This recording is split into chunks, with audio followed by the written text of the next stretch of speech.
Daniel didn't always eat out of hunger. As he told me quietly, "Doctor, sometimes I already know how much I'll eat before I even see the food. It's like a voice in my head says, you'll eat more today." Not every appetite is a choice. Sometimes it's a neural program running a few seconds ahead of your awareness. Beyond the plate, Daniel's story wasn't about lack of discipline. It was a precise example of what research calls pre-meal neural programming. His brain, especially the hypothalamus, was pre-signaling overeating before the meal even began.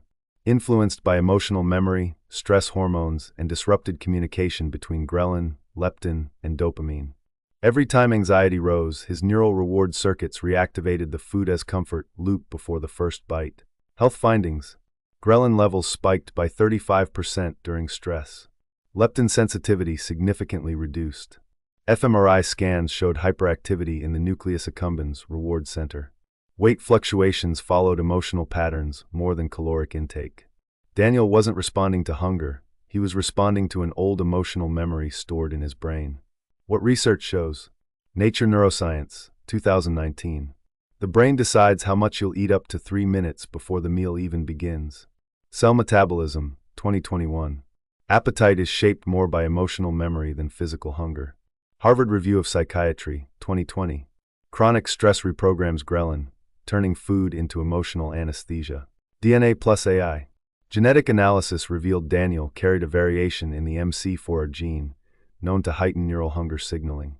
AI algorithms analyzed over 1,200 data points from his mood, sleep, and eating cycles, revealing that his eating mode activated 10 minutes before meals whenever anxiety or loneliness appeared.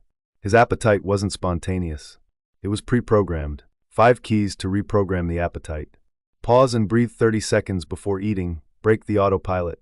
Maintain consistent sleep, restoring ghrelin, leptin rhythm. Track emotions before meals to identify emotional hunger triggers. Start meals with protein first to stabilize satiety signals early. Practice mindful walking or meditation after meals to reset dopamine loops. With Daniel, I learned that hunger doesn't always live in the stomach, it lives in memory. Healing wasn't about restriction, it was about teaching the brain to listen to the body instead of programming it in silence. Sometimes hunger doesn't come from the stomach, but from a program your brain forgot to turn off. Dr. Holly, question for you. Is your hunger always real? Or is it an old neural memory your brain keeps replaying?